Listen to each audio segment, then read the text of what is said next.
Hare Krishna Mataji, live போட்டாச்சு. நீங்க start பண்ணுங்க. Hare Krishna. Okay mataji, thank you mataji. Hare Krishna.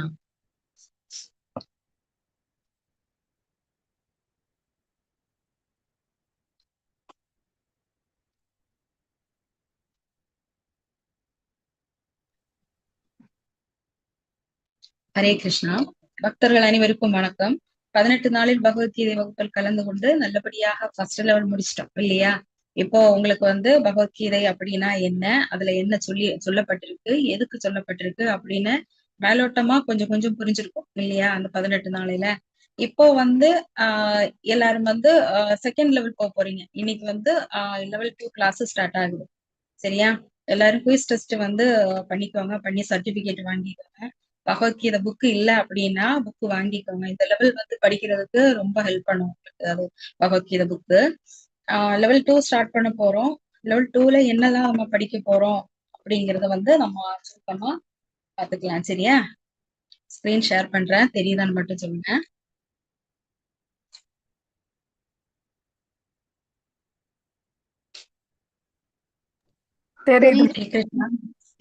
Okay mataji, thank you.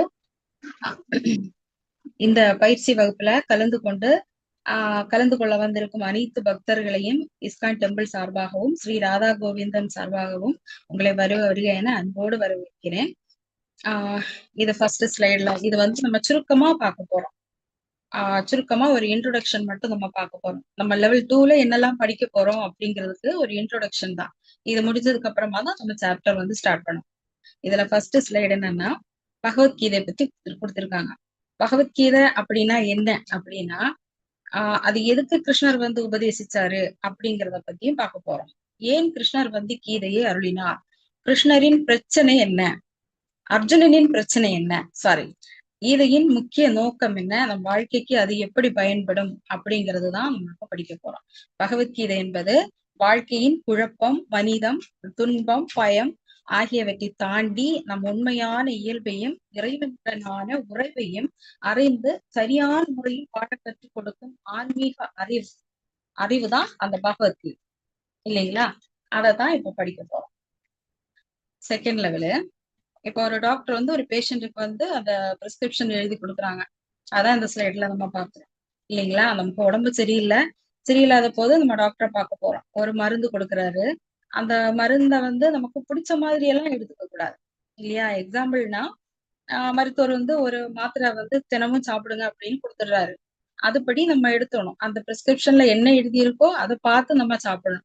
இது ரொம்ப டேஸ்டா இருக்கே, இனிப்பா இருக்கு, நல்லா இருக்கே அப்படிங்கிறதுக்காக 2 மாத்திரை கூட சாப்பிடவோ இல்ல காப் சிரப் அப்படின்னா கூட ஒரு ஒரு மூடி கூட குடிக்கவோ கூடாது இல்லைங்களா? அதைத்தான் எங்க தாமாக முடிவு செய்யக்கூடாது. அதே போல பகவத்கீதையும் நமது விருப்பப்படி மாற்றி புரிந்து கொள்ளாமல் கிருஷ்ணர் வாழ்க்கையை எப்படி நடத்துவது என்று கீதையில் வழிகாட்டுகிறார். சரியா? அதுபடி நடந்துக்கணும் அப்படிங்கிறதுக்காக தான் இது சொல்லியிருக்காங்க. அதனால எனக்கு தோன்றிய மாதிரி அர்த்தத்தை வச்சு அர்த்தம் மட்டும் எடுத்து நம்ம பார்க்காம கீதையில் உண்மையான நோக்கத்தை புரிந்து கொள்வதுதான் முக்கியம் அப்படின்னு சொல்லியிருக்காங்க. நெக்ஸ்ட் வாழ்க்கைக்கான பாடம் அப்படின்னு ஹெட்டிங் கொடுத்திருக்காங்க. பகவத்கீதை வெறும் ஆன்மீக நூல் மட்டுமல்ல, அது மனிதர்களின் அன்றாட வாழ்க்கையில் சந்திக்கும் குழப்பங்கள், மன அழுத்தங்கள் மற்றும் கடமைகளை எதிர்கொள்வதற்கான சிறந்த வழிகாட்டி நூல். சோ பகவத்கீதையை உள்ளபடியே புரிந்து கொள்ளுதல் பகவத்கீதைக்கு சொந்த கருத்துக்களையோ தவறான கற்பனைகளையோ புகுத்தாமல் கிருஷ்ணர் அர்ஜுனனுக்கு எவ்வாறு கூறினாரோ அதே தூய வடிவில் ஆஸ் இட் இஸ் அதை புரிந்து கொள்ள வேண்டும் அப்படிங்கிறது சொல்லியிருக்காங்க. ஸ்ரீ பகவான் வாச்ச அப்படின்னா முழு முதற் கடவுள் கூறினார் என்று பொருள். சரியா? எல்லா ஸ்லோகத்திலையும் அந்த கிருஷ்ணர் கூறினார் அப்படிங்கிறத இதத்தான் சொல்றாங்க ஸ்ரீ பகவான் வாச்ச அப்படின்னு ஸ்டார்ட் பண்றாங்க. அதுக்காகதான் பகவத்கீதையில் கிருஷ்ணர் பகவானாக குறிப்பிடுகிறார். சரியா? Next slide. இது ஸ்ரீ கிருஷ்ணர் பகவானோட ஆதாரம். கிருஷ்ணரோட ஆதாரங்களை இந்த புக்ஸ்ல எல்லாம் ரொம்ப முக்கியமா குறிப்பிட்டிருக்காங்க. என்னென்ன அப்படின்னா பகவத்கீதை, ஸ்ரீமத் பாகவதம், பத்ம புராணம், பிரம்ம சம்ஹிதை, இன்னும் பல சாஸ்திர நூல்கள்ல எல்லாம் இந்த பகவானை பத்தின எல்லா டீட்டெயிலும் நமக்கு சொல்லியிருக்காங்க. சரியா? இத நம்ம இனி வார இந்த இதுல எல்லாம் நம்ம இது சுருக்கமா தான் பார்க்க போறோம். விரிவா நம்ம பார்க்கும்போது நம்ம சொல்லணும். சரியா? இது பகவானோட ஒரு 5 நிலையை பத்தி தான் சொல்லியிருக்காங்க. அது என்னன்னா, சாந்த நிலை பக்தர், தாசிய தொண்டு செய்யும் பக்தர், நண்பராக பக்தர், பெற்றோராக பக்தர், காதலராக, துணைவியராக, கோடிக்கணக்கான ஜீவராசி உள்ள போதிலும் ஒவ்வொரு ஜீவனும் பகவானுடன் ஒரு குறிப்பிட்ட உறவை கொண்டுள்ளான். இது ஸ்வரூப என்று அழைக்கப்படுகின்றது. பக்தி தொண்டின் மூலம் அந்த ஸ்வரூபத்திற்கு புத்துயிர் அளிக்க முடியும் அப்படின்னு சொல்லியிருக்காங்க. தாசிய சொண்ட சாந்த நிலை அப்படிங்கிறது நமக்கு தெரியும் இல்லையா? அமைதியான முறையில் இறைவனை வழிபடுவதல், இறைவன் மேல் அதிக மதிப்பு கொண்டு அமைதியாக தியானிப்பதுதான் சாந்த நிலை. தாசிய தொண்டு அப்படிங்கிறது நமக்கு தெரியும். அது தாசியர்னா பக்தர், தாசியரசம். இறைவனை தனது எஜமானராகவும் தம்மை அவருடைய சேவகராகவும் பாவித்து சேவை செய்தல் தான் தாசியம் அப்படிங்கிறது. அதுக்கு எக்ஸாம்பிள் ஹனுமான், நம்ம மாதாஜி சொல்லியிருப்பாங்க இல்லையா? நண்பராக பக்தர் அப்படின்னா சக்கியரசம், இறைவனை தனது நெருங்கிய நண்பனாக பாவித்து உறவு கொள்ளுதல். அதுக்கு எக்ஸாம்பிள் அர்ஜுனனையும் சுதாமா இவங்களையும் கூட நம்ம கம்பேர் பண்ணிக்கலாம். சரியா? பெற்றோராக பக்தர் அப்படின்னா வாத்சல்ய ரசம், இறைவனை தனது குழந்தையாக பாவித்து அன்பு செலுத்துதல். எக்ஸாம்பிள் யசோதாமாவை கூட சொல்லலாம். காதலராக, துணைவியராக பக்தர் அப்படின்னா மாதுரிய ரசம், இறைவனை தனது காதலனாக அல்லது கணவனாக எண்ணி மிக மிக நெருங்கிய அன்பை பெற்றுக்கொள்வது. அது மீரா, ராதா அந்த மாதிரி கூட வச்சுக்கலாம். இதைத்தான் சொல்லியிருக்காங்க. இந்த நித்தியமான ஆன்மீக நிலையே ஸ்வரூபம் என்று அழைக்கப்படுகிறது. நம்மால் மறைக்கப்பட்ட இந்த ஆன்மீக உறவை பக்தி தொண்டின் மூலம் மீண்டும் விழிப்படைய செய்து நம்ம புதுப்பிக்க முடியும் அப்படின்னு சொல்லியிருக்காங்க. சரியா? Next slide. இதுல வாழ்க்கைக்கான பாடம் ஒண்ணு சொல்லியிருக்காங்க பாருங்க. பக்தி தொண்டு செய்து பகவானிடம் நமக்குள்ள உறவை புதுப்பித்துக் கொள்வோம். அதுவே மனித வாழ்வின் குறிக்கோள். முதன்மையான பக்தி தொண்டு ஹரே கிருஷ்ணா மகாமந்திர ஜபிப்பது. தயவு செய்து அனைவரும் ஜபம் செய்யுங்கள் அப்படின்னு சொல்லியிருக்காங்க. இந்த ஹரே கிருஷ்ணா அந்த நாமம் இந்த வார்த்தைகள் 16 வார்த்தைகள் கொண்ட மகா மந்திரம். மனதார உச்சரிப்பதே முதன்மையான பக்தி தொண்டாக கருதப்படுகிறது. சரியா? பகவானுக்கு அன்புடன் செய்யப்படும் பக்தி தொண்டு மூலம் அந்த ஆன்மீக உறவை மீண்டும் மீட்டெடுக்க முடியும். இதுவே பிறவி பிணியிலிருந்து விடுபட வழிவகுக்கும். அதற்கு நம்ம என்ன பண்ணோம் அப்படின்னா, ஹரே கிருஷ்ணா மகா மந்திரம் இந்த கலியுகத்தில் இறைவனை அடைவதற்கு, மனதை அமைதிப்படுத்துவதற்கும் மிக எளிய மற்றும் சக்தி வாய்ந்த வழி நாம ஜபமாகும் அப்படின்னு சொல்லியிருக்காங்க.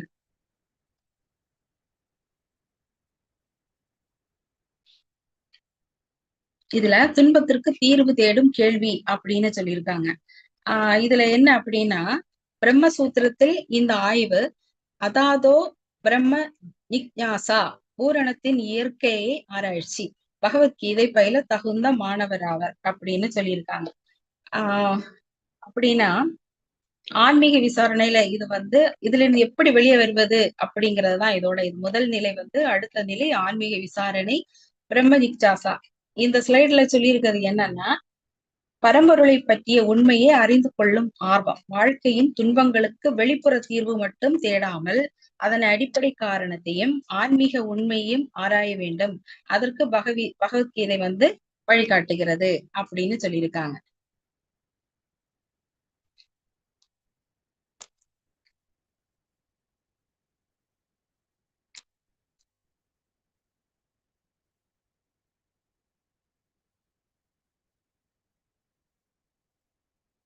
ஹரே கிருஷ்ணா. கேக்குதா? ஹரே கிருஷ்ணா.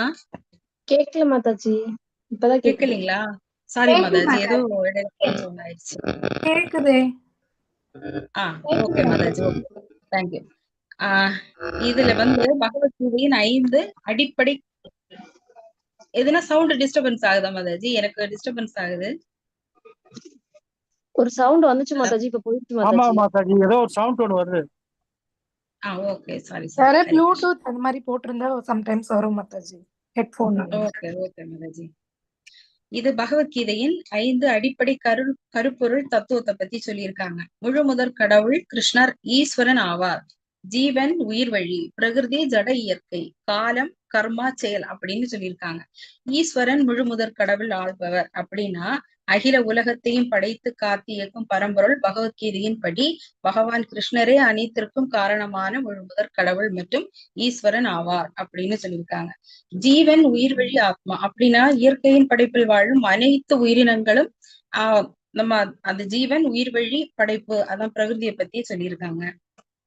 3வது பாயிண்ட் பிரகிருதி, இதோட இயற்கை பத்தி சொல்லியிருக்காங்க. நம்மையும் நம்மை சுற்றியுள்ள உலகத்தையும் உருவாக்கும் பௌதீக இயற்கை, இது முக்குணங்களால் சத்வம் ரஜஸ் தமஸ் ஆனது. நம்ம மரபு படிச்சோம் இல்லையா, ஃபர்ஸ்ட் லெவல்ல படிச்சோம். அதை பத்தின டீட்டெயில், இது சுருக்கம் தான். டீட்டெயில் வந்து வரப்போற சாப்டர்ல எல்லாம் நம்ம பாத்துக்கலாம். சரியா? காலம், அந்த டைமை பத்தி சொல்றாங்க. இவ்வுலகில் நடக்கும் அனைத்தும் கட்டுப்படுத்தும் பிரபஞ்ச நேரம், பிறப்பு, வளர்ச்சி, மாற்றம், முதுமை, இறப்பு போன்ற மாற்றங்கள் அனைத்தும் காலத்தின் செயல்பாட்டினால் நிகழ்கின்றது அப்படின்னு சொல்லியிருக்காங்க. லாஸ்ட் பாயிண்ட் வந்து கர்மான்னு சொல்லியிருக்காங்க. கர்மான செயல், ஒரு உயிர் வழி ஜீவன் செய்யும் நல்வினை மற்றும் தீவினை செயல்கள் நாம் செய்யும் ஒவ்வொரு செயலுக்கும் ஏற்ற பலனை அனுபவிக்க வேண்டியிருக்கு இல்லையா, அதைத்தான் சொல்லியிருக்காங்க. இந்த 5லும் ஈஸ்வரன், ஜீவன், பிரகிருதி, காலம் ஆகிய 4ம் நித்தியமானவை, நிலையானவை. ஆனால் கர்மா மட்டுமே நாம் செய்யும் நற்செயல்கள் மற்றும் பக்தி தொண்டின் மூலம் மாற்றி அமைக்கப்படக்கூடியது அப்படின்னு சொல்லியிருக்காங்க. சரியா? ஹரே கிருஷ்ணா. இது வந்து அறிமுக ஸ்லைடு தான். இது பகவத்கீதை என்ன, பகவத்கீதைன்னா என்ன, எதுக்காக சொன்னாங்க, எந்த சிச்சுவேஷன்ல சொன்னாங்க, எப்படி சொன்னாங்க அப்படிங்கிறதுக்காக தான் இந்த ஸ்லைடு கொடுத்துருக்காங்க. அதை பத்தி நமக்கு பார்ப்போம். சரியா? இந்த படத்துல வந்து இதோட நூல் ஆசிரியர் வந்து நம்ம பக்தி இயக்கத்தின் இஸ்கான் தலைவர் இருக்காரு இல்லையா, அவரோட படம் கொடுத்திருக்காங்க. ஆசிட்டிஸ், கீதா ஆசிட்டிஸ் அப்படின்னு அறிமுகப்பட காட்சி தான் இது. உண்மை உருவில் என்பதன் பொருள் வந்து சொந்த கருத்துக்களையோ கற்பனையான உரை விளக்கங்களையோ இன்றி பகவான் கிருஷ்ணர் வந்து குருஷேத்திர போர்க்களத்தில் அர்ஜுனனுக்கு எவ்வாறு உபதேசித்தாரோ அதே தூய்மையான கருத்தை மாற்றமின்றி அப்படியே வழங்குவதுதான். சரியா? அதான் அந்த ஆசிட்டிஸ் அப்படின்னு சொல்லியிருக்காங்க.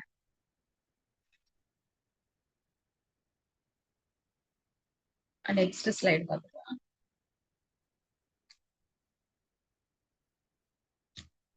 இது வந்து நம்ம படிக்க போற அந்த சாப்டரோட ஒரு கண்ணோட்டம் தான் இது. பகவத்கீதை எப்படி ஏற்றுக்கொள்ள வேண்டும், அந்த மருந்து சீட்ல எழுதி கொடுத்திருந்தாங்க இல்லையா, டேப்லெட் போடுற மாதிரி, அந்த ஒரு எக்ஸாம்பிள் சொல்லியிருக்காங்க. அதே மாதிரி பகவத்கீதையை நமது சொந்த கற்பனையின்றி அர்ஜுனன் ஏற்றுக்கொண்ட மனநிலைமையிலேயே இருந்து பகவான் கிருஷ்ணரின் அறிவுரையாக அப்படியே ஏற்றுக்கொள்ள வேண்டும் அப்படின்னு சொல்லியிருக்காங்க. ஸ்ரீ கிருஷ்ண பகவான் என்பதற்கான சாஸ்திரபூர்வமான ஆதாரங்கள், வேதங்கள், உபநிடதங்கள் மற்றும் சாஸ்திரங்களின் கிருஷ்ணரையே முழுமுதற் கடவுளாக சொல்றாங்க இல்லையா, அதையும் ஏத்து நம்ம சொல்லணும் அப்படின்னு சொல்லியிருக்காங்க. இதை எப்படி நம்ம ஏற்றுக்கொள்ள வேண்டும் அப்படிங்கிறதுதான் இந்த சாப்டரோட முழு விளக்கத்தையும் கண்ணோட்டமா சொல்லியிருக்காங்க.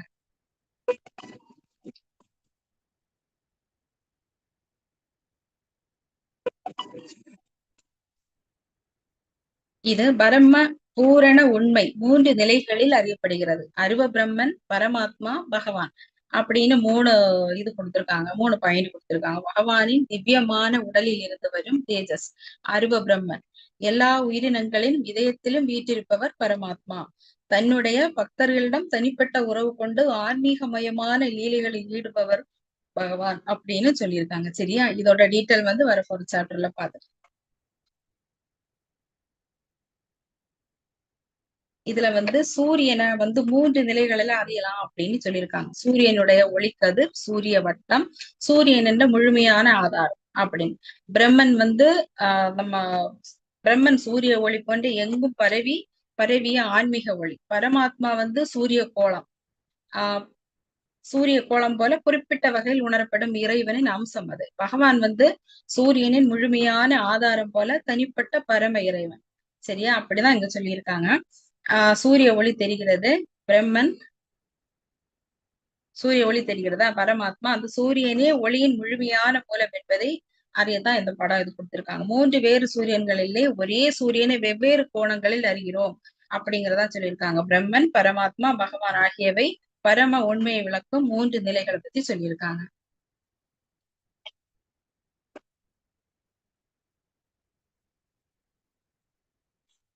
நெக்ஸ்ட் சூரிய கதிரை பத்தி சொல்லியிருக்காங்க பாருங்க. சூரிய கதிர் ஒளியை மட்டும் கற்க முயல்பவன், ஆரம்ப நிலை மாணவன், பிரம்மன் நிலை மட்டும் அறிய முயல்பவனோடு ஒப்பிடலாம். சூரிய கோள் வந்து மேற்பரப்பை புரிந்து கொள்பவன், இடைநிலைமானவன், பரமாத்மா பற்றி அறிய முயல்பவனோடு ஒப்பிடலாம். சூரிய கிரகத்தின் உள்ளே செல்பவன் உயர்நிலைமானவன், பகவானை அறிய முயல்பவனோடு ஒப்பிடலாம் அப்படின்னு சொல்லியிருக்காங்க. இதுல சூரிய கதிர் வந்து சூரியனிடமிருந்து வரும் ஒளியை பார்த்து அதை பற்றி அறிந்து கொள்வது போல பிரம்மன் என்பது இறைவனின் எங்கும் பரவியுள்ள ஆன்மீக ஒளி அம்சத்தை உணர்வது. சரியா? சூரிய கோள் அப்படிங்கிறது வந்து ஒளிக்கு ஆதாரமாக இருக்கும் சூரிய கோளை அறிதல் போல பரமாத்மா என்பது இறைவன் ஒவ்வொரு உயிரினத்தின் உள்ளத்திலும் இருப்பதை உணர்வதாக விளக்கப்படுகிறது. மூணாவது, சூரியனின் முழுமையான தன்மை சூரிய ஒளியும் சூரிய கோளும் மட்டுமல்லாமல் சூரியனின் முழுமையான மூலத்தையும் அறிதல் போல பகவான் என்பது பரம உண்மையை முழுமையாகவும் தனிப்பட்ட இறைவனாகவும் அறிதல். சரியா? அப்படி 3 பாயிண்ட் கொடுத்திருக்காங்க. முக்கியமான கருத்து அப்படிங்கிறது வந்து வெளிச்சத்தை மட்டும் பார்ப்பது பிரம்மன், விளக்கின் இருப்பை உணர்வது பரமாத்மா, விளக்கை ஏற்றியவர் யார் என்பதை அறிதல் பகவான். சரியா?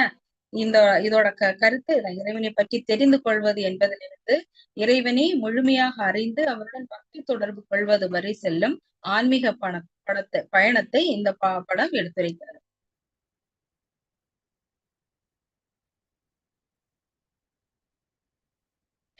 சூரிய கிரகத்தின் உள்ளே சென்றவனுக்கு முழுமையான அறிவு, அதாவது சூரியனுடைய கதிர் பற்றியும் சூரியனுடைய மேற்பரப்பை பற்றியும் அறிவு இருக்கும். சூரியனுள்ளே இருப்பவை பற்றிய அறிவும் இருக்கும். இது முழுமையான அறிவு அப்படின்னு சொல்லியிருக்காங்க. இது வந்து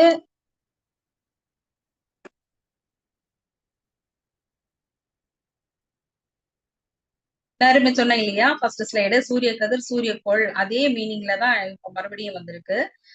சேம் ஸ்லைடு தான். சரியா?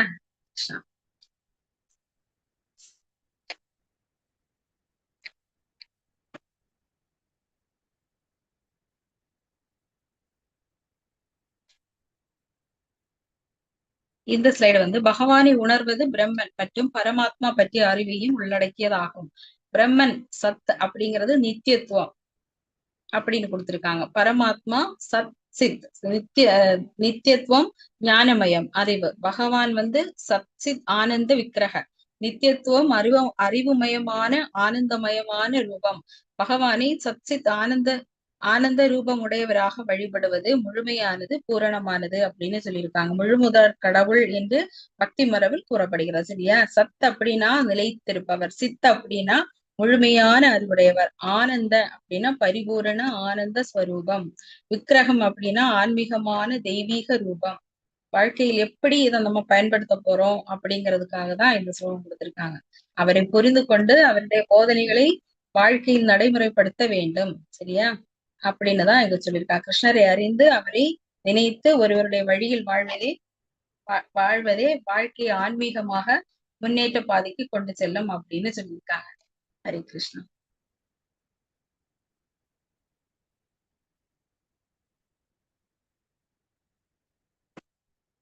இது வாழ்க்கைக்கான பாடம் அப்படின்னு சொல்லியிருக்காங்க. யாருன்னா ஒரு ஆள் வாசிக்கிறீங்களா? ஹரே கிருஷ்ணா. ஹரே கிருஷ்ணா மாதாஜி. வாசி மாதாஜி ப்ளீஸ். முழுமுதற் கடவுளான ஸ்ரீ கிருஷ்ணரை சஸ்தித் ஆனந்த விக்கிரகமாக ரூபமுடையவராக அறிந்து கொள்ள முயற்சி செய்து வழிபடுவது முழுமையானது பூர்ணமானது அனைத்தையும் உள்ளடக்கியது. ஹரே கிருஷ்ணா மாதாஜி.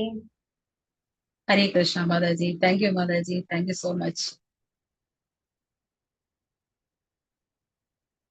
இது நம்ம சச்சித் ஆனந்த விக்கிரமாக அப்படின்னு நம்ம படிச்சோம் இல்லையா? அதே தான் இங்க கொடுத்திருக்காங்க. இதுல முழு முதற் கடவுள் அப்படின்னா பகவான் ஸ்ரீ கிருஷ்ணரே அனைத்து உலகங்களுக்கும் உயிரினங்களுக்கும் மூலமாக விளக்கும் பரம்பொருள் முழு முதற் கடவுள் ஆவார் இல்லையா? சத்து அப்படிங்கிறது நான் சொல்லிட்டேன். சத் என்றென்றும் நிலைத்திருக்கும் தன்மையுடையவர், அழிவில்லாத நித்தியமானவர். சித் அப்படிங்கிறது வந்து முழுமையான அறிவும் ஞானமும் உடையவர். ஆனந்த அப்படின்னா எல்லையற்ற பேரானந்தமயமானவர். அப்படி விக்கிரகம் அப்படின்னா அருவமானவர் அல்ல, அவர் ஒரு திவ்யமான திருவுருவத்தை கொண்டவர் அப்படின்னு சொல்லியிருக்காங்க. இறைவனை வெறுமனே ஒரு சக்தியாகவோ அல்லது அருவமான வெளிச்சமாகவோ பார்க்காமல் அவர் நித்தியமான அறிவே உருவான ஆனந்தமயமான ஒரு தெய்வீக வடிவம் அப்படின்னா ஒரு ரூபம் கொண்டவர் என்பதை புரிந்து கொண்டு அவரை வழிபடுவதே சிறந்த மிகச் சரியான வழிபாடாகும் அப்படின்னு சொல்லியிருக்காங்க. பூரணமானது அப்படின்னா பூரணமானது மற்றும் அனைத்தையும் உள்ளடக்கியது அப்படின்னா கிருஷ்ணரை இவ்வாறு உணர்ந்து வழிபடும் போது இறை வழிபாட்டின் அனைத்து நிலைகளும் அறிவு, பக்தி, யோகம், தர்மம் அதில் தானாகவே அடைந்து விடுகின்றது. இந்த வழிபாடு வாழ்க்கைக்கு முழுமையான அமைதியையும் ஆன்மீக நிறைவையும் தரும் அப்படின்னு சொல்லியிருக்காங்க. பூரண உண்மையை நாம் விருப்பப்படி ஆராய்ச்சி செய்து ஏன் உணர முடியாது அப்படின்னு கேட்டிருக்காங்க. தேவையில்லை. சரி, இதுதான் அந்த வாழ்க்கைக்கான பாடத்தை பத்தி நமக்கு சொல்லியிருக்காங்க. இந்த ஸ்லைட்ல என்னென்ன சொல்லியிருக்காங்க? வேத ஞானம் நம்மை போன்ற ஜீவன்களோ அப்படின்னு கேட்டிருக்காங்க. குறைபாடுகள் அற்றது, கற்றுண்டவர்கள், ஆன்மீக மூலத்தில் இருந்து பெறப்படுவது, பக்குவமற்றவர்கள். பக்குவமானது 4 வித குறைபாடுகள் உடையவர்கள். பக்குவமானதுன்னா பகவானிடமிருந்து பெறப்படும் பகவானுடைய சொற்கள் அபௌருஷ்ய என்று அழைக்கப்படுகிறது. அதாவது எப்போதுமே தவறாதது. 4 வித குறைபாடுகள் உடையவர்கள்னா நிச்சயமாக தவறு செய்யக்கூடியவர்கள். பெரும்பாலும் அறியாமையில் இருக்கிறோம், மற்றவர்களை ஏமாற்றும் குணமுடையவனாக இருக்கிறோம், பக்குவமற்ற புலன்களால் கட்டுப்படுத்தப்படுகிறோம் அப்படின்னு சொல்லியிருக்காங்க. வேத ஞானம் நம்மை போன்ற ஜீவன்கள் அப்படின்னு குறைபாடுகள் அற்றது, எந்தவித தவறுகளோ அல்லது குறைபாடுகளோ இல்லாத பரிபூரணமான அறிவு அப்படின்னு நிச்சயமாக தவறு செய்யக்கூடியவர்கள் அப்படின்னா மனிதராக பிறந்து எவரும் ஏதேனும் ஒரு சூழ்நிலையில் தவறு செய்வது இயல்பு இல்லையா? பெரும்பாலும் அறியாமல் இருக்கிறோம். நமது அறிவு எல்லைக்குட்பட்டது. பிரபஞ்சத்தின் முழுமையான உண்மைகளை நம் அறிவால் மட்டும் அறிய முடியாது. மற்றவர்களை ஏமாற்றும் குணமுடையவனாக இருக்கிறோம். முழுமையாக தெரியாத ஒன்றையும் தெரிந்திருக்கக்கூடியவை மற்றவர்களையும் ஏமாற்றும் இயல்பு மனிதர்களிடம் உண்டு இல்லையா? பக்குவமற்ற புலன்களால் கட்டுப்படுத்தப்படுகிறோம். நமது ஐம்புலன்களும் கண், காது, மூக்கு போன்றவை எல்லைக்குட்பட்டவை. எனவே அவற்றால் பெறப்படும் தகவல்களும் பக்குவமற்றவை. இதோட சுருக்கம் அப்படின்னா நமது புலன்களும் அறிவும் குறைபாடுகள் உடையவை என்பதால் சொந்த ஆராய்ச்சியின் மூலம் ஆன்மீக பூரண உண்மையை உணர முடியாது. அதை அறிவதற்கு தவறில்லாத பரிபூரணமான வேத ஞானத்தையும் பகவானின் உபதேசங்களையும் மட்டுமே சார்ந்திருக்க வேண்டும் என்பதே இதன் கருத்தாகும்.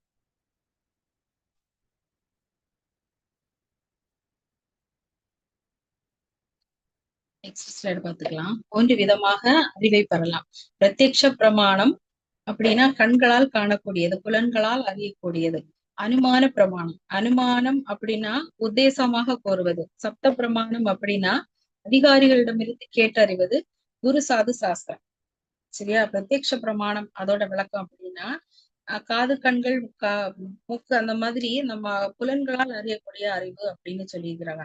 இது குறைபாடு மனித புலன்கள் அறிகுறையானவை மற்றும் தவறுகள் செய்யக்கூடியவை அப்படின்னு சொல்லி. எடுத்துக்காட்டு இரவில் தூரத்தில் இருக்கும் ஒரு கயிறை பார்த்து பாம்பு என்று நினைப்பது இல்லையா? எனவே இது ஆன்மீக உண்மை அறிய முழுமையான வழி அல்ல. அனுமான பிரமாணம் அப்படின்னா நமது மனதாலும் மூளையாலும் உத்தேசிச்சு அல்லது யூகித்து கொள்ளும் அறிந்து கொள்ளும் அறிவு, அதை பத்தி தான் சொல்லியிருக்காங்க. சப்த பிரமாணம் அப்படின்னா தகுதி வாய்ந்த அதிகாரிகளிடமிருந்து கேட்டு பெறப்படும் அறிவு, அதத்தான் சப்த பிரமாணம் அப்படின்னு சொல்லியிருக்காங்க. வாழ்க்கைக்கான பாடத்தை பத்தி சொல்லியிருக்காங்க. நெக்ஸ்ட் ஸ்லைட்ல இது குரு பரம்பரையை பற்றிய தத்துவ படம். இது பக்குவமான ஆன்மீக உண்மைகளை நாம் நேரடியாக நமது சொந்த முயற்சியால் அறிய முடியாது. குரு பரம்பரையின் வழியே கீழிறங்கி வரும் ஒரு தூய்மையான அறிவின் மூலமே கொண்டு வர முடியும் இல்லையா? ஆரம்ப புள்ளி இந்த பரம்பரை முதன்மை ஆன்மீக குருவான பகவான் கிருஷ்ணரிடமிருந்தே தொடங்குகிறது. சீடத்தொடர் பகவானிடமிருந்து தொடங்கி பிரம்மா, நாரதர், வியாசர் போன்ற ஆன்மீக குருக்களின் வழியாக தொடர்ச்சியாக தற்போதைய குரு வரை மாற்றமின்றி இறங்கி வரும் சீட பரம்பரையின் மூலம் பெறப்படும் அறிவே உண்மையானது. இதோட விளக்கம் அப்படின்னா ஆன்மீக அறிவு எவ்வாறு மேலிருந்து கீழே கைமாறுகிறது என்பதை காட்டுகிறது. சரியா?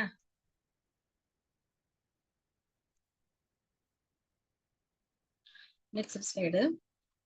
அர்ஜுனன் கிருஷ்ணரிடம் சரணடைதலும் அவனின் இறுதி முடிவும். அர்ஜுனன் முதலில் போரிட வேண்டாமோ என்ற குழப்பத்தில் இருந்தான் இல்லையா? ஆனால் பரம ஆன்மீக குரு பகவான் கிருஷ்ணரிடம் சரணடைந்தான். இது ஸ்லோகம் 2வது சாப்டர்ல இருக்கு. அப்புறமா நம்ம படிச்சுக்கலாம். பிறகு பகவத்கீதை கேட்ட பின் பகவான் வற்புறுத்தவில்லை, சிந்தித்து செயல்படுமாறு கூறினார். அதற்கு அர்ஜுனன் அந்த ஸ்லோகமும் சொல்லியிருக்காங்க. 18வது சாப்டர்ல அதை சொல்லியிருக்காங்க. கரிஷ்யே வசனம் தவ என்று கூறி பகவானின் ஆணைக்கிணங்க போர் புரிய முடிவு செய்தான் அப்படின்னு சொல்லியிருக்காங்க. அப்படின்னா அர்ஜுனனின் தொடக்க குழப்பம் இருக்கு இல்லையா, போர்க்களத்தில் தன் உறவினர்களை எதிர்த்து போரிட வேண்டுமா வேண்டாமா என்று கடும் குழப்பத்தில் இருந்த போது அர்ஜுனன் மனம் மருந்தினான் இல்லையா, அதை பத்தி தான் சொல்லியிருக்காருங்க. கிருஷ்ணரிடம் சரணடைதல். தனக்கு எது நன்மை என்று அறிய முடியாமல் தடுமாறிய அர்ஜுனன் பகவான் கிருஷ்ணரை தனது பரம ஆன்மீக குருவாக ஏற்றுக்கொண்டு அவரிடம் பூரணமாக சரணடைந்தான்.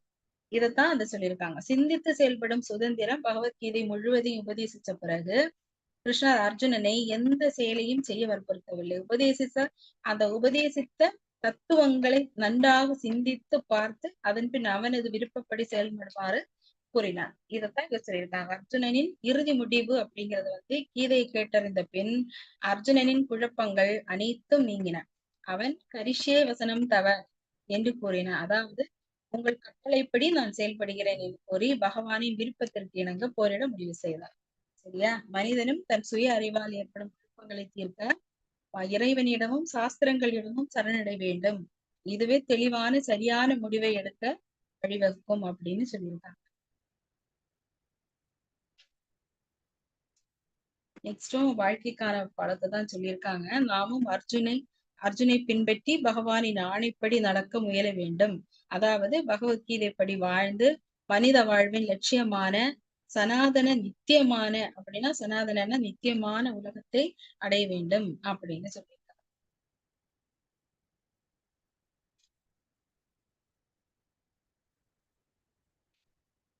ஹரே கிருஷ்ணா. இதுல பகவான் சனாதனமானவர், ஜீவன்கள் சனாதனமானவர்கள், அவர்களுக்கிடையேயான உறவு சனாதனமானது. பகவத்கீதையின் முக்கிய நோக்கம் ஜீவனின் நித்திய கடமையான சனாதன தர்மத்தை புதுப்பிப்பதாகும்.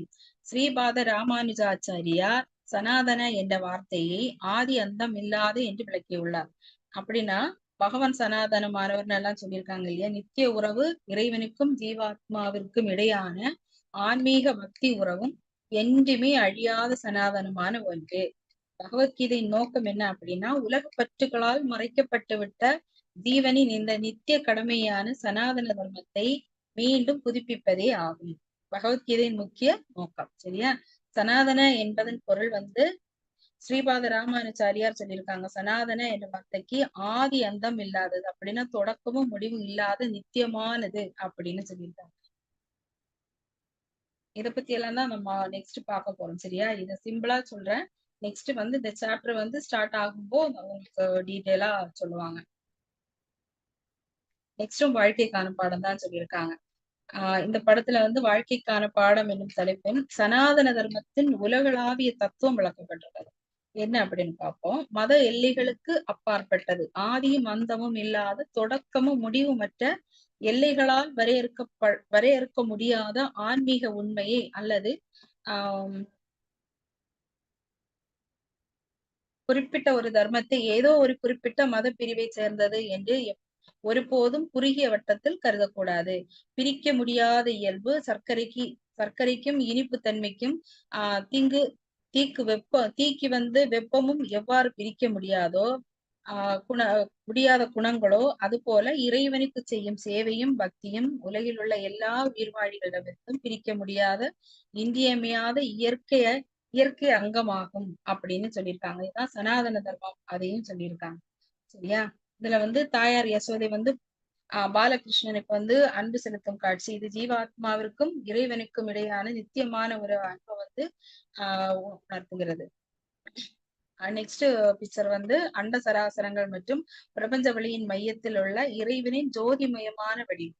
கடவுள் ஒரு குறிப்பிட்ட மதத்திற்கு மட்டும் சொந்தமானவர் அல்ல, அகில பிரபஞ்சத்திற்கு பொதுவானவர் என்பதை குறிக்கிறது. இதுல நித்திய குணங்கள் சொல்லியிருக்காங்க. நித்திய குணம், நித்திய தர்மம். நெருப்பிலிருந்து வெப்பமும் ஒளியும் பிரிக்க முடியாதது போல் உயிர்வாழியிடமிருந்து சேவையை பிரிக்க முடியாது, அது நித்திய தர்மம் அப்படின்னு சொல்லியிருக்காங்க. இயற்கை குணம் அப்படிங்கிறது நெருப்பு என்று ஒன்று இருந்தால் அதில் வெப்பமும் ஒளியும் வெளிச்சமும் இருக்கும் இல்லையா? கண்டிப்பா இருக்கும். நெருப்பிலிருந்து அதன் வெப்பத்தையும் ஒளியும் பிரிக்க முடியாது, அதுவே நெருப்பின் நித்திய தர்மம்.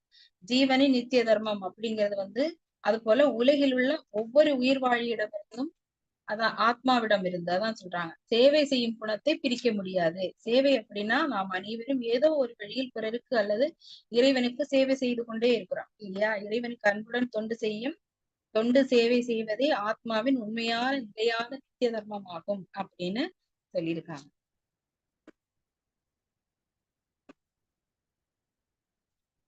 நெக்ஸ்ட், பகவானுக்கும் உயிர் வாழிக்கும் உள்ள உறவு. நாம் பரமபுருஷ பகவானிடம் சேவையின் மூலம் உறவு கொண்டுள்ளோம். முழுமுதற் கடவுள் பரம அனுபவிப்பாளர் உயிர் வாழிகளாகிய நாம் அவரது சேவர்கள் அப்படின்னு சொல்லியிருக்காங்க. முக்கிய கருத்து என்னன்னா, சேவையின் மூலமான தொடர்பு. நாம் ஒவ்வொருவரும் பரமபுருஷ பகவானுடன் சேவை செய்வதன் மூலம் ஆத்மார்த்தமாக பிணைக்கப்பட்டுள்ளோம். பரம அனுபவிப்பாளர் அப்படின்னா சுப்ரீம் என்ஜாயர் சொல்லுவாங்க இல்லையா? தமிழ் முதற் கடவுளான கிருஷ்ணரே அனைத்து ஆன்மீக மற்றும் பௌதிக உலகங்களின் பரம அனுபவிப்பாளர். முதற் கடவுளான கிருஷ்ணரே அனைத்து ஆன்மீக மற்றும் பௌதிக உலகங்களின் உண்மையான அனுபவிப்பாளர். சேவகர்கள் அப்படின்னா உயிர் வாழிகளாக அனைவரும் பகவானின் நித்தியமான சேவகர்கள் இல்லையா? சர்வன்ட் தான். ஆமாம். பகவானுக்கு சேவை செய்வதிலேயே ஜீவாத்மாவிற்கு உண்மையான ஆனந்தமும் திருப்தியும் கிடைக்கிறது. இதோட விளக்கம் அப்படின்னா, அந்த காட்டுல பகவான் கிருஷ்ணன் மரத்தினடியில் ஓய்வெடுக்கிறாரு இல்லையா? அப்போதான் கோபால நண்பர்கள் சிறுவர்கள் அனைவரும் விசிறியும் தொண்டு செய்தும் இருக்கிறார்கள். இத சொல்லியிருக்காங்க. முதல் அனுபவிப்பாளர் அப்படின்னு சொல்லியிருக்காங்க. அதான் அவர் என்ஜாய் பண்றாரு, அதான் சொல்லியிருக்காங்க. கிருஷ்ண அப்படின்னு கொடுத்திருக்காங்க. கிருஷ்ணா அப்படின்னா திருநாமத்தின் ஆன்மீக பொருள் அப்படின்னா உன்னதமான ஆனந்தம் அப்படிங்கிறதா அந்த கிருஷ்ணா அப்படிங்கிறதோட அர்த்தம். அனைவரையும் கவரக்கூடியவர் என்றும் பொருள் கொள்ளப்படும். இது ஆனந்தத்தின் இருப்பிடம். அதான் பகவான் கிருஷ்ணரே அப்படி சொல்லு. ஆனந்தத்தின் இருப்பிடம் கிருஷ்ணரே பிரபஞ்சத்தின் அனைத்து விதமான ஆனந்தங்களுக்கும் மகிழ்ச்சிகளுக்கும் மூல காரணமும் இருப்பிடமுமாக விளங்குகிறார். ஆன்மீக அனுபவம் அவரை அடைவதாலும் அவருக்கு பக்தி தொண்டு செய்வதாலும் மட்டுமே ஜீவாத்மாவால் எல்லையற்ற உன்னதமான ஆனந்தத்தை பெற முடியும் அப்படின்னு சொல்லியிருக்காங்க.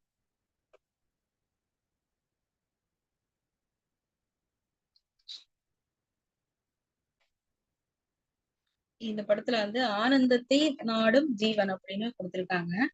சுகத்தை தேடுதல், அதான் ஆனந்தத்தை தேடுதல் அப்படின்னு சொல்லியிருக்காங்க. நாம் எல்லாம் சுகத்தை தேடிக்கொண்டிருக்கிறோம். ஆனந்தமயோ அபியாசாத் வேதாந்த சூத்திரம் சொல்லுது.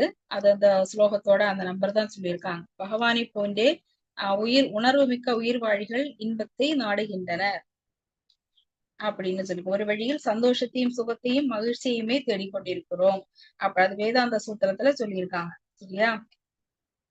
இறைவனை போன்ற உணர்வு இறைவனான கிருஷ்ணர் எப்படி எப்போதும் ஆனந்தமயமாக இருக்கிறாரோ அதே போல அவருடைய அங்கங்களான உயிர் வாழிகளாகிய நாமும் எப்போதும் இன்பத்தை நாடுபவர்களாகவே படைக்கப்பட்டுள்ளோம் அப்படின்னு சொல்லியிருக்காங்க. நெக்ஸ்ட் வாழ்க்கைக்கான பாடம் தான் சொல்லியிருக்காங்க. பகவானின் இன்பம் நித்தியமானதாகும். உயிர் வாழிகள் அவருடன் உறவு கொண்டு ஒத்துழைத்து அவரது சங்கத்தில் பங்கு கொண்டால் அவர்களும் மகிழ்ச்சி அடைய முடியும் அப்படின்னு சொல்லியிருக்காங்க. இதுல என்னன்னா, நித்தியமான இன்பம், உலகியல் இன்பங்கள் அனைத்தும் தற்காலிகமானவை.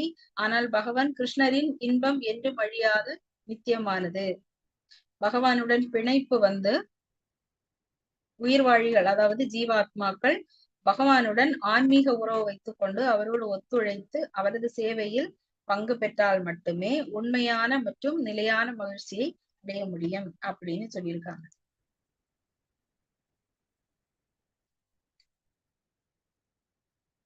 நெக்ஸ்ட், இந்த படத்தில் பகவான் இங்கு அவதரித்து தனது பக்தர்களிடம் தான் கொண்டுள்ள அன்பு உறவுகளின் மாதிரியை விருந்தாவன லீலைகளாக காட்டுகிறார்.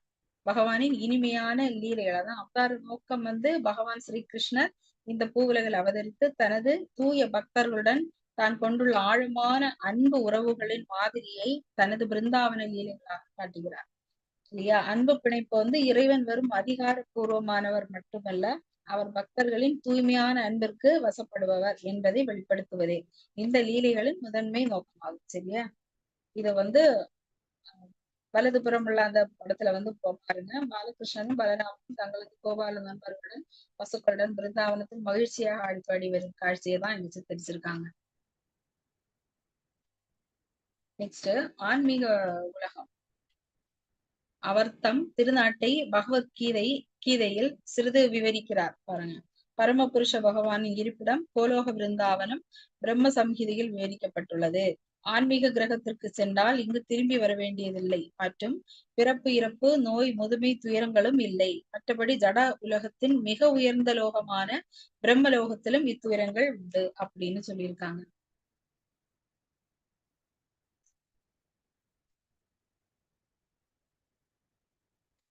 நெக்ஸ்ட் வாழ்க்கைக்கான பாடம். ஆகவே பகவத்கீதையின் அறிவுரைப்படி பக்தி தொண்டு செய்து ஆன்மீகமாக முன்னேறி கோலோக பிருந்தாவனத்திற்கோ வைகுந்த லோகங்களுக்கோ செல்ல விருப்பம் கொள்வோம் அப்படின்னு சொல்லியிருக்காங்க. பக்தி தொண்டின் பலன் வந்து பகவத்கீதையின் அறிவுரைகளின்படி தினமும் பக்தி தொண்டு செய்து ஆன்மீக பாதையில் நாம் முன்னேற வேண்டும். இறுதி இலக்கு வந்து பிறப்பு இறப்பு அந்த நிறைந்த இந்த வாழ்க்கையில் இருந்து பௌதிக உலகிலிருந்து விடுதலை அடைய வேண்டும் அப்படிங்கிறதா. சரியா? பகவானின் நித்தியமான ஆன்மீக உலகங்களான கோலோக பிருந்தாவனத்திற்கோ அல்லது வைகுண்ட லோகங்களுக்கோ செல்ல நாம் விருப்பமும் முயற்சியும் கொள்ள வேண்டும் அப்படிங்கிற சொல்லியிருக்காங்க.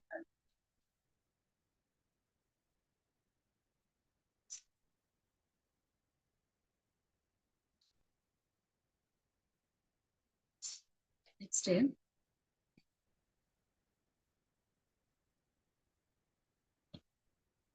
அங்கு செல்வது எப்படி அப்படின்னு கேட்டிருக்காங்க. அந்த காலேச்ச மாமேவ ஸ்மரன் முக்தாவா கலேவரம் யா பிரயாதி பாவம் யாதி நாஸ் எத்திர சம்சயக.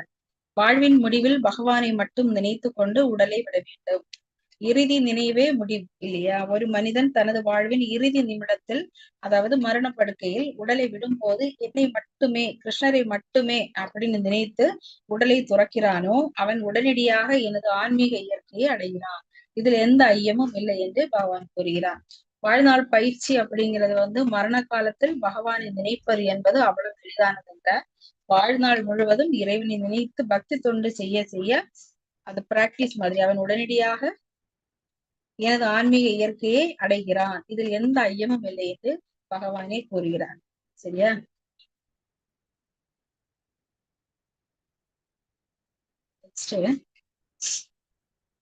வாழ்வின் இறுதியில் பகவானை நினைப்பது எப்படி அப்படின்னு கேட்டிருக்காங்க.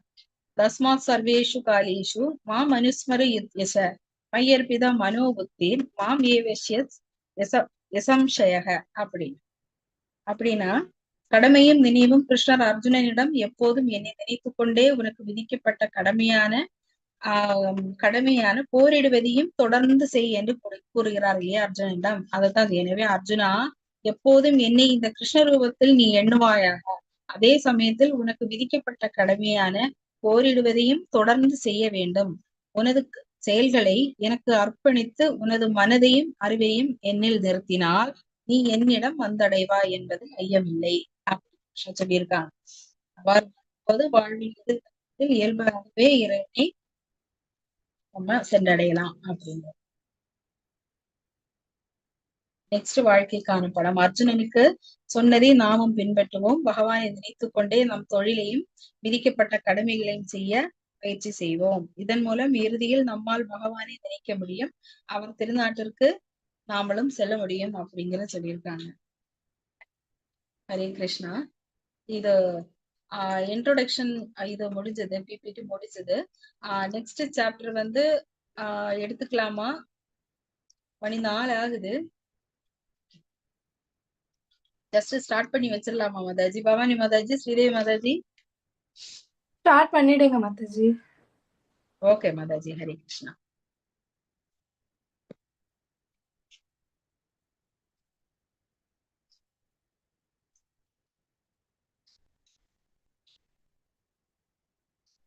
ஹரே கிருஷ்ணா. ஹரே கிருஷ்ணா கிருஷ்ண கிருஷ்ண ஹரே ராம் ஹரே கிருஷ்ணா. ஹரே கிருஷ்ண கிருஷ்ண கிருஷ்ண ஹரே ராம் ஹரே ராம்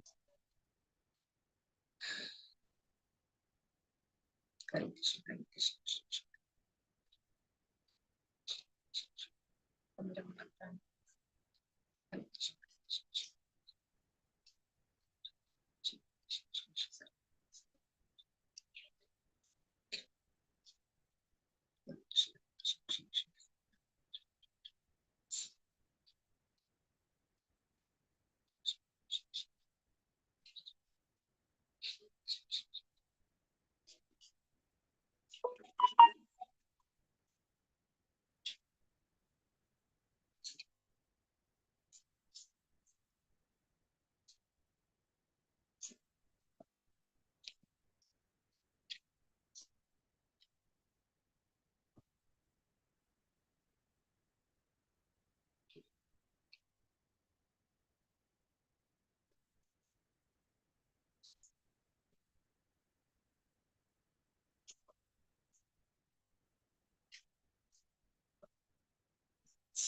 ஹரி கிருஷ்ணா. ஸ்ரீ ஸ்ரீ ராதா கோவிந்தா கோவில், இஸ்கான் பெங்களூர். பகவத்கீதா 2ஆம் நிலை பயிற்சிக்கு வருகை தந்துள்ள பக்த கோடிகளுக்கு நல்வரவு அப்படின்னு கொடுத்திருக்காங்க. இன்னைக்கு நாம ஜஸ்ட் ஒரு இன்ட்ரோடக்ஷன் பிபிடி பார்த்தோம். அதுக்கப்புறமா இப்பதான் சாப்டர் 2வது L2ல ஃபர்ஸ்ட் சாப்டர் நம்ம ஸ்டார்ட் பண்றோம். சரியா? ராதா கோவிந்தருக்கு நன்றியை சொல்லி அவரோட அருளாசியோட ஸ்டார்ட் பண்ணும். ஹரே கிருஷ்ணா.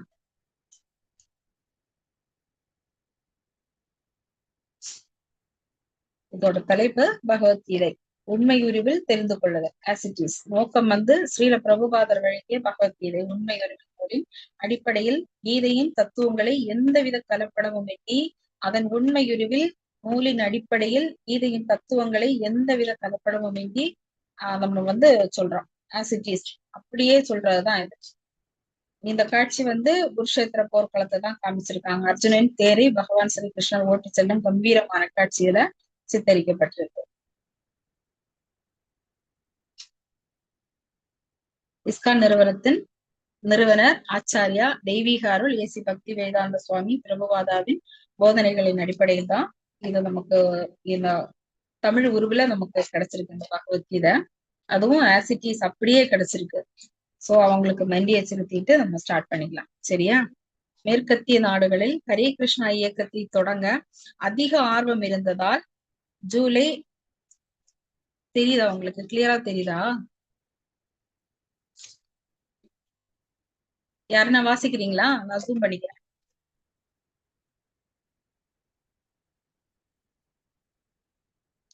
ஹரே கிருஷ்ணா. மாதாஜி, பிரபுஜி இன்ட்ரோடக்ஷன் கேட்டு எல்லாம் தூங்கிட்டாங்க போல. ஹரே கிருஷ்ணா. மாதாஜி யாராவது படிக்கிறீங்களா? ஹரே கிருஷ்ணா. படிக்கிறீங்களா மாதாஜி? மாதாஜி கொஞ்சம் இன்ட்ரோடக்ஷன் தான் ஜஸ்ட் உங்களுக்கு நான் வாசிச்சு விட்டுருக்கேன். டல்லா இருக்கு மாதாஜி. படிக்கிற மாதாஜி. மேற்கத்திய நாடுகளில் ஹரே கிருஷ்ணா இயக்கத்தை தொடங்கிய அதிக ஆர்வம் இருந்ததால் ஜூலை நியூயார்க்கில் பிரபு பாதாவால் இந்த ஸ்லைட கலர் சேஞ்ச் பண்ணா படிக்க ஈஸியா இருக்கும். கலர் ஆமா மாதாஜி. கலர்னால ரொம்ப இதுவா. ஆமா மாதாஜி. இப்ப லைவ்ல பண்ண முடியாது மாதாஜி. இல்ல நாளைக்கு எல்லாம் பண்ணி ரெடி பண்ணி நெக்ஸ்ட் கிளாஸ்ல ஏதாவது பண்ண முடியுமா பார்க்கலாம். நெக்ஸ்ட் கிளாஸ்ல பண்ணிக்கலாம் மாதாஜி. நீங்க வேணா படிச்சிடுங்க மாதாஜி. அது கொஞ்சம் படிக்க. ஓகே மாதாஜி. நான் வாசிச்சுக்கிறேன். மேற்கத்திய நாடுகளில் ஹரே கிருஷ்ணா இயக்கத்தை தொடங்க அதிக ஆர்வம் இருந்ததால் ஜூலை 1966 நியூயார்க்கில் ஸ்ரீல பிரபுபாதாவால் அவருடைய ஆச்சாரியரின் அறிவுறுத்தலின் பேரில் இஸ்கான் தொடங்கப்பட்டது. 1970களில் சான் பிரான்சிஸ்கோவில் நடந்த ரத யாத்திரையில் பிரபுபாதா கலந்து கொண்ட புகைப்படம் இது. சரியா? அமெரிக்காவில் 3 ரதங்கள் ஜெகநாத ரத யாத்திரைக்காக அங்கேயே செதுக்கப்பட்டன அப்படின்னு போட்டிருக்காங்க. இது ஜஸ்ட் ஸ்லைடு தான். ஓகேவா? இது உங்களுக்கு படிக்க முடியாத ஒரு இருக்கு. சோ நெக்ஸ்ட் கிளாஸ்ல கொஞ்சம் இது பண்ணி எடுத்து தரேன்.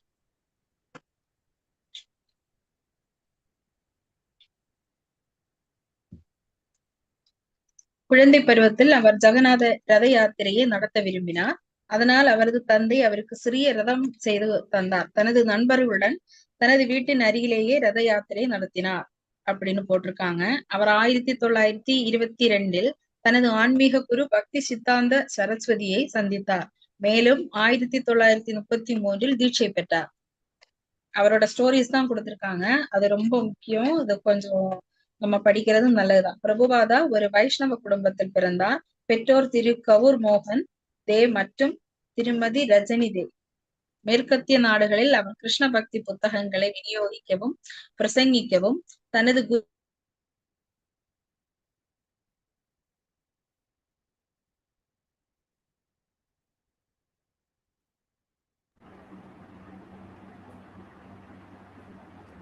குருவின் கட்டளையை பின்பற்றினார்.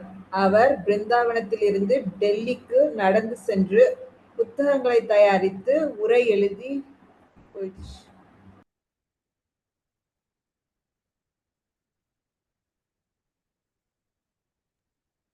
மாதாஜி ஸ்லைடு வரல மாதாஜி. ஹரே கிருஷ்ணா. ஷினி மாதாஜி.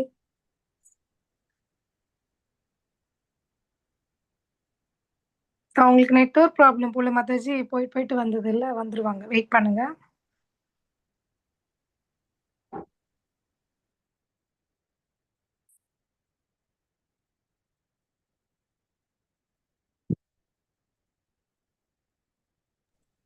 நீங்க எல்லாருமே ஜெபமாலை வாங்கிட்டீங்களா? ஹரே ஜெபமாலை. கிருஷ்ணா.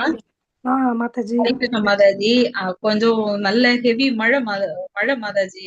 நெட்வொர்க் அதான். சுத்தமா கட் ஆயிடுச்சு. மொபைல் நெட்வொர்க்ல தான் இப்ப போயிட்டு இருக்கு. அந்த சோ ஸ்லைட் போயிடுச்சானா? இல்ல, வெரி சாரி ஸ்லைடு. மாதாஜி. சரி, நாளைக்கு எடுங்க மாதாஜி. ஆக்சுவலி நாளைக்கு தானே எடுக்கிறதா நீங்க. No problem. நீங்க ஜஸ்ட் ஓகே, சொல்லுங்க, ஜஸ்ட் அவ்வளவுதான். நான் ஸ்டார்ட் பண்ணி வச்சிருக்கேன் மாதாஜி. நாளைக்கு எடுத்துக்கலாம். ஓகேவா? பிரபுபாத பத்தி ஜஸ்ட் சொல்லுங்க மாதாஜி, அவ்வளவுதான். Okay Mataji. Very sorry devotee. Hare Krishna. நாளைக்கு நம்ம பாத்துக்கலாம். எனக்கு மொபைல் நெட்ல தான் போகுது. இது எப்படி எந்த நேரத்துலயும் கட் ஆகும். சோ நாளைக்கு ஸ்டார்ட் பண்ணிக்கலாம். ஓகேவா? கொஞ்சம் ஸ்டார்டிங் ட்ரபிளா தான் இருக்கு. ஹரே கிருஷ்ணா. வாஞ்சகல்பதருபக்ஷ கிருபா சிந்துப்தேய வச்சாக 16 பாவனோபியோ வைஷ்ணவேபியோ நமோ நம. ஹரே கிருஷ்ணா மாதாஜி. ஹரே கிருஷ்ணா பிரபுஜி. ஹரே கிருஷ்ணா. ஹரே கிருஷ்ணா மாதாஜி. ஹரே கிருஷ்ணா.